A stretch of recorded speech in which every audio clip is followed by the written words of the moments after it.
بسم اللہ الرحمن الرحیم۔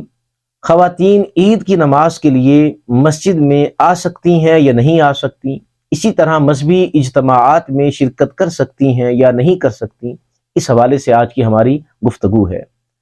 اگر تو مسجد میں باپردہ ماحول ہے اور فتنے کا کوئی اندیشہ نہیں ہے تو خواتین کا عید کی نماز کے لیے مسجد میں آنا اس میں کوئی قباحت نہیں ہے، کیونکہ حضرت عبداللہ ابن عباس، حضرت ابو سعید خدری رضی اللہ تعالی عنہ اور دیگر صحابہ سے یہ حدیث پاک مروی ہے، بخاری شریف میں ہے کہ آپ صلی اللہ علیہ وآلہ وسلم نے عید کے دن صحابہ کو خطبہ ارشاد فرمایا اور پھر آپ خواتین کی جانب چلے گئے اور خواتین کو خطبہ ارشاد فرمایا۔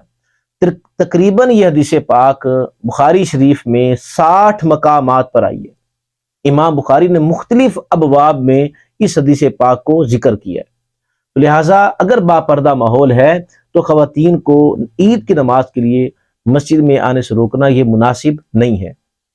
دوسری چیز، مذہبی اجتماعات میں شرکت کرنا۔ اگر تو وہاں پر بھی باپردہ ماحول ہے اور فتنے کا کوئی اندیشہ نہیں ہے اور ماحول اس طرح کا باپردہ بنایا ہوا ہے کہ خواتین آرام سے آ بھی سکتی ہیں اور واپسی اپنے گھروں میں بحفاظت پہنچ بھی سکتی ہیں، تو دین سیکھنے میں اس طرح کی کوئی قباحت نہیں ہے کہ وہ آ سکتی ہیں۔ اگر ہم بالکل ہی روک دیں گے کہ خواتین وہ مہینے بعد یا ایک سال کے بعد وہ کسی مذہبی اجتماع میں جہاں پر باپردہ ماحول ہو وہ شرکت کر ہی نہیں سکتی، تو مجھے بتائیں خواتین دین کہاں سے سیکھیں گی؟ اور اگر بالکل ہی پابندی لگا دیں، دیکھیں ایک وقت تھا کہ علماء نے ٹی وی پر فتوے لگائے، ویڈیو پر فتوے لگائے کہ یہ حرام ہے، ایک وقت تھا، لیکن آہستہ آہستہ جب اس کی افادیت سمجھ میں آئی تو پھر علماء نے، مفتیان کرام نے، مشائخ عظام نے اپنے بیانات ریکارڈ کروائے، اور اگر وہ یہ نہ کرتے تو آج کا دور جو کہ تمام ہی میڈیا پر چل رہا ہے اور نوجوان نسل زیادہ تر میڈیا کو یوز کرتی ہے، تو اگر ہم یہ بیانات نہ ریکارڈ کرواتے اور ٹی وی دیکھنے کے جواز کے فتوے نہ دیتے تو کیا ہوتا؟ وہ نوجوان نسل موبائل کو کھولتی تو اس کو وہاں پر بے حیائی نظر آتی، گانے نظر آتے، مختلف فلمیں، مختلف ڈرامے، وہی چیزیں ہوتی، چونکہ ہم نے تو بیانات ریکارڈ ہی نہیں کروائے۔ تو لہٰذا علماء نے اس طرف توجہ دی اور کہا کہ نہیں، یہ چیز ہونی چاہیے۔